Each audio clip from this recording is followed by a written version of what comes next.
Hello and welcome. I'm Iya Gozum and you're watching Rappler Talk.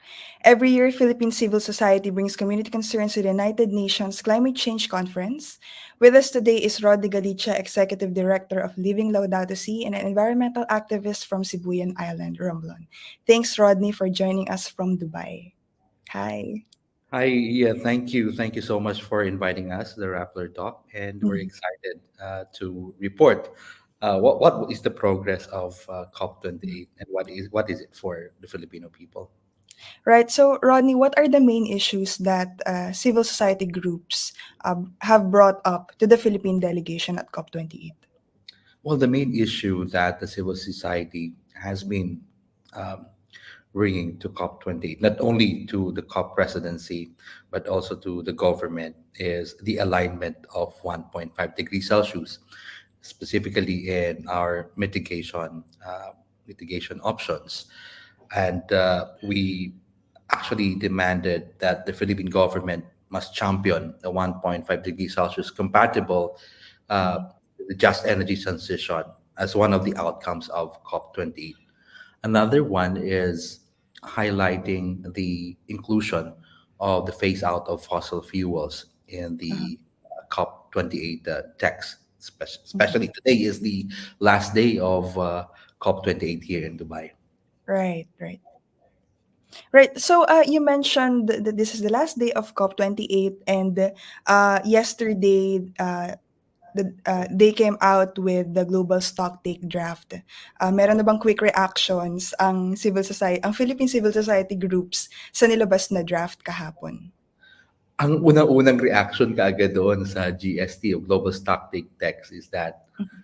nawala yung text about fossil fuels phase out. And even Pope Francis anong sa kanyang message na binasa ni Cardinal Parolin, isa Mhm. din yan sa ask no ng Holy See. And we know that the Holy See is very new to the party and to the agreement, Paris Agreement. And we actually that was one also of the calls during the Global Day of Action. That's number one, no? The phase out Uh-huh. of fossil fuels. It's necessary because it's the very cause, the very reason why we're suffering climate crisis sa ngayong panahong ito dahil sa paggamit natin ng fossil fuels.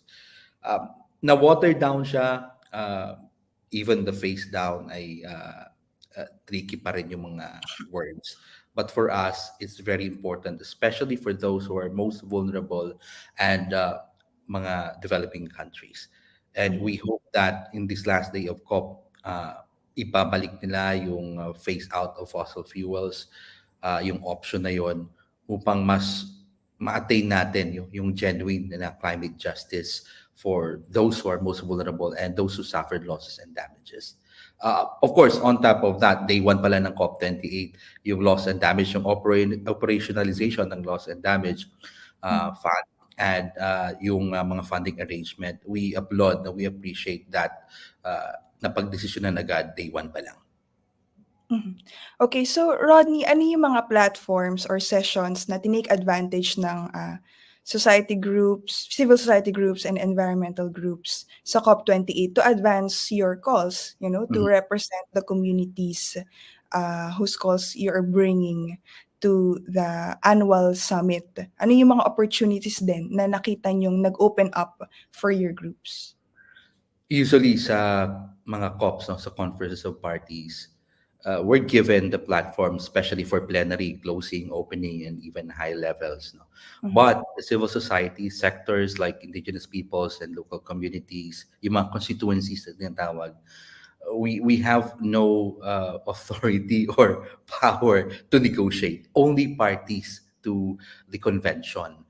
So ibig mong Mhm. sabihin yung mga states, no, state parties, no. So Right. if we have an issue on adaptation, mitigation, or 1.5 degrees Celsius alignment, or inclusion ng food systems transformation to adapt sa climate change, kailangan namin kausapin ang gobyerno. So sa Pilipinas, kailangan namin kausapin at dapat nakapaghanda nung mga statements and positions at kung ano malaman natin kung ano ang posisyon ng pamahalaan upang makapag-adjust din tayo at makapag-suggest tayo kung anong ilalatag nila doon sa negotiating tables. There are many platforms but one platform that we cannot ay yung negotiating tables. There may be technical advisors from the civil society at sila yung nasa likod ng mga negosyador na magbibigay ng suggestions.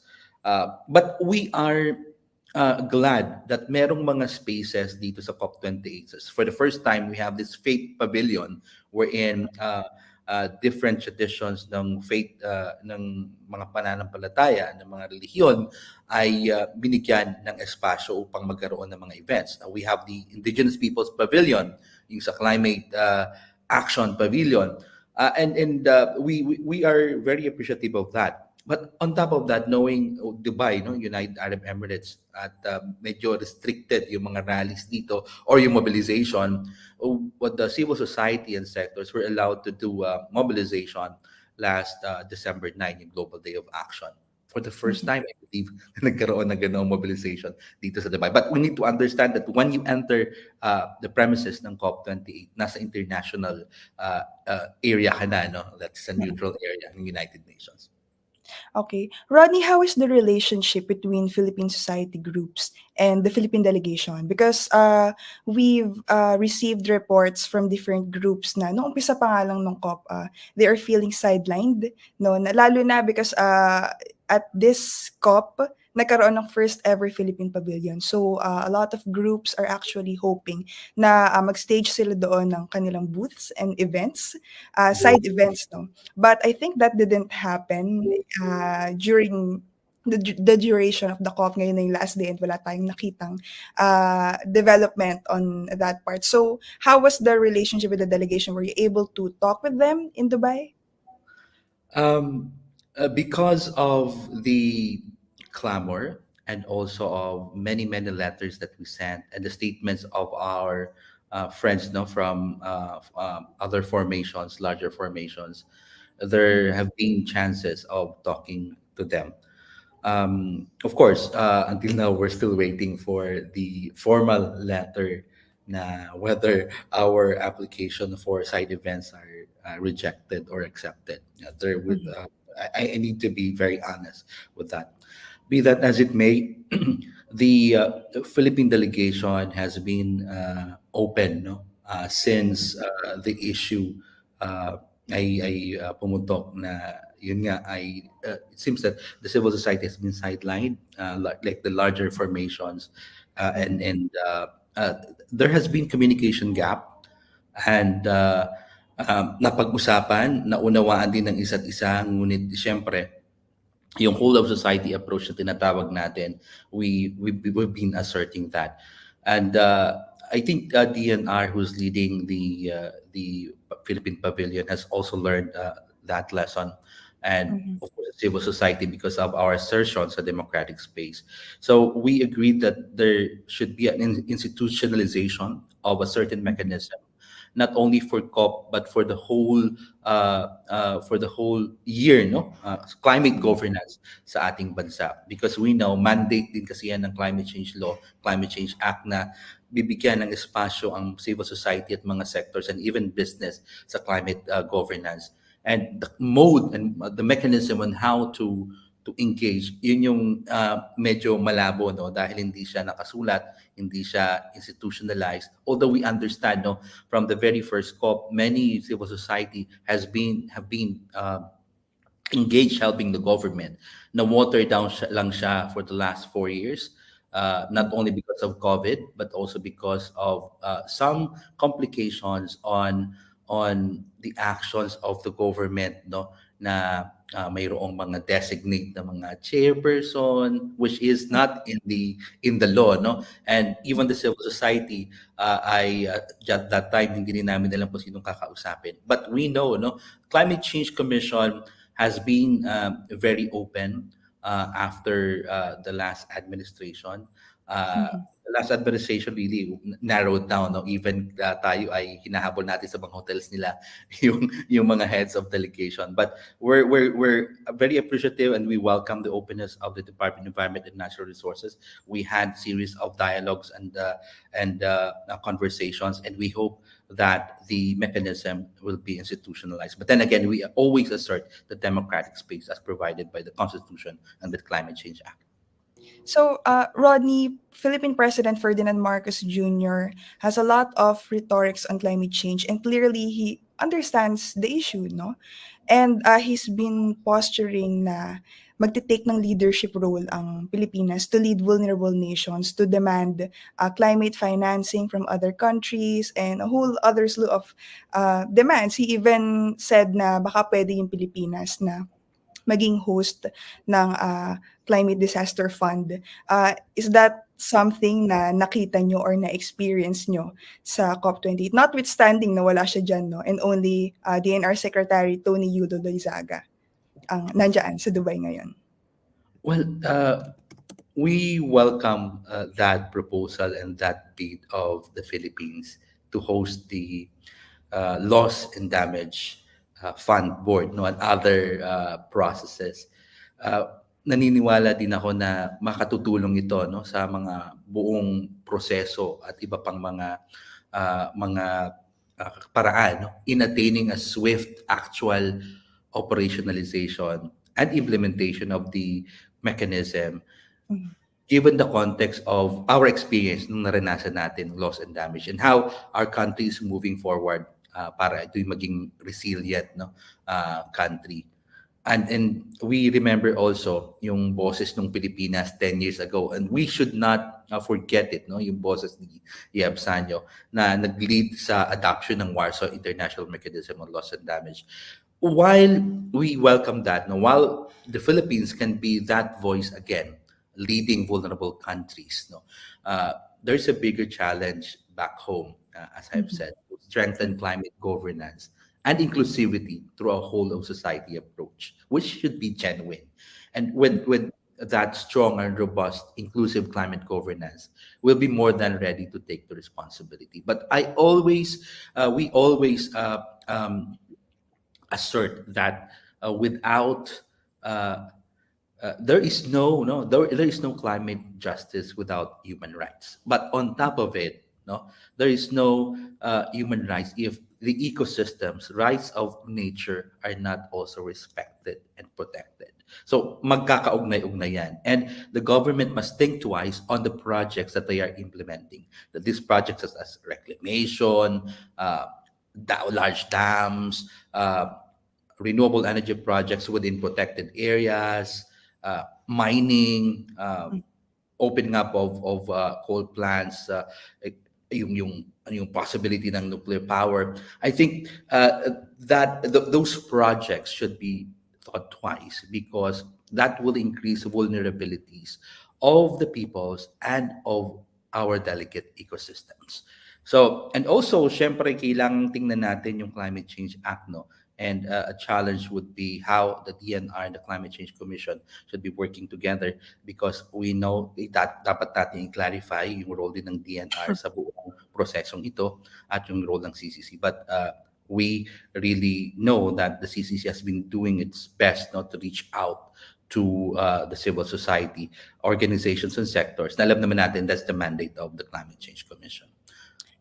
Right. And one issue that hits close to home is mining. At yung the lens that we're looking at mining now, nag-iiba na siya because a lot of people are saying it's crucial in our bid to make our energy clean, to have more renewable sources of energy. Ano yung mga, and if for you, that's something that you would relate to a lot as a Cebuyan resident. So ano yung mga nakita mong developments there at Dubai in COP28 tungkol sa issue na to ng mining and the related concern of making more renewable energy sources?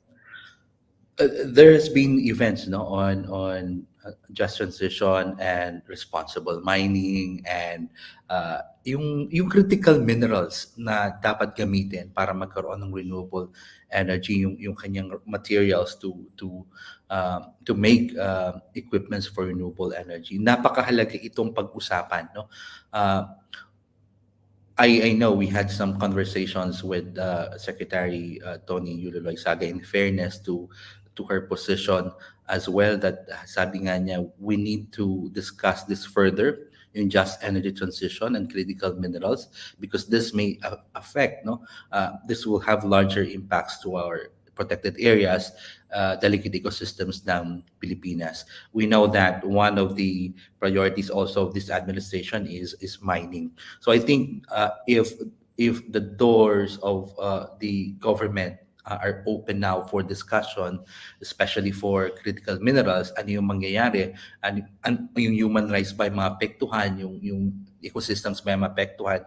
And we hope also within the extractive industry transparency initiative, no, dito sa Pilipinas, yung EITI, there are already plans to discuss this further, yung buong cycle, no, value chain noong ating mineral industry dito sa Pilipinas. Would that actually respond to the needs of the Philippines as a country to progress? How about the communities affected of the industry? Right.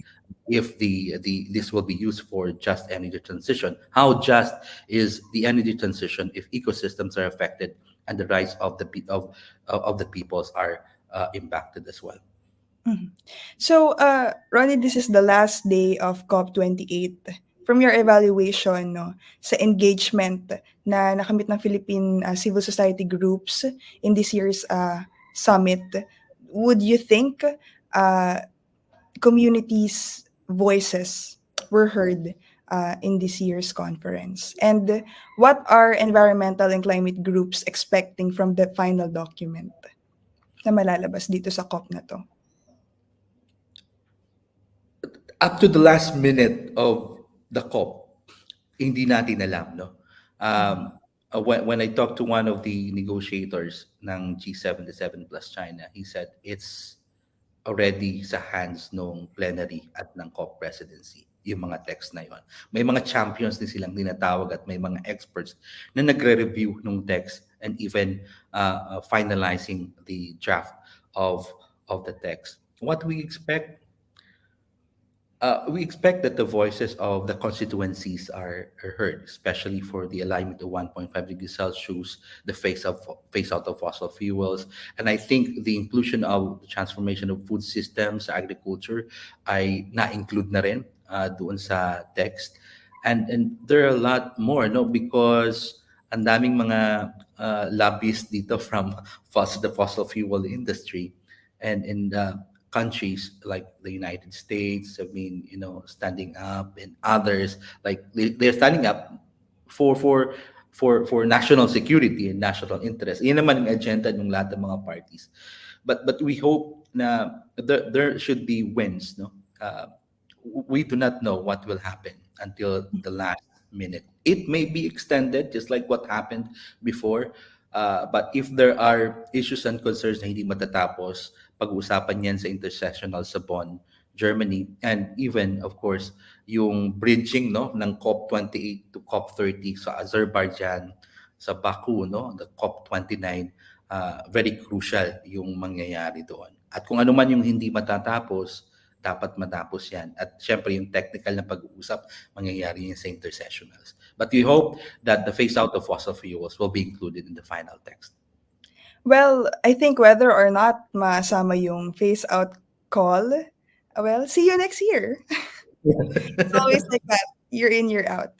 Anyway, just a last question for me, Rodney. Ano yung mga key takeaways ng civil society groups from Yes. this year COP, no? Nadadalhin nyo in the movements here back in the Philippines?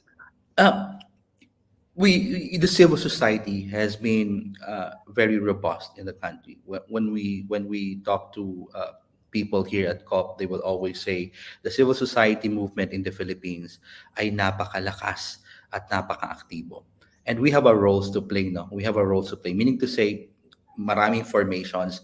And for action team, halimbawa, our track is engagement with the government and with communities in dialogue, and that's our role to play. So we have many roles to play, and one of our takeaways would be, we will always make our government accountable to their pledges and promises, and we respect that we had that agreement that an institutionalization of the civil society engagement, yung mechanism na yon, ay we will work on it together. Because at the end of the day, pag uwi natin sa Pilipinas, ang kausap pa rin natin ay ang ating pamahalaan, no? At may Mhm. mga paraan na critical yung engagement natin, constructive, and sometimes we throw words, no, sa ating pamahalaan. And well, that's part of our democratic space. But we need to sit down together to plan, to engage, to meet, and uh, constructively criticize, no, yung mga posisyon ng pamahalaan. So ang sa amin, sa hindi lang ito engagement na 1 day or 2 days na consultation, it should be whole year, 365 days na engagement. And we hope that the openness of the Climate Change Commission, the DNR, uh, is sustained, and we appreciate and we welcome yung mga nangyaring mga dialogues with them, with the Philippine delegation, and also together with the civil society movement in the Philippines. The engagement shall not be narrowed down, and we still assert our democratic space, but we need to work together. All right. We've been speaking with Rodne Galicha, one of the Filipino environmental activists in Dubai for COP28. Again, I'm Iya Gozum. Thanks for tuning in.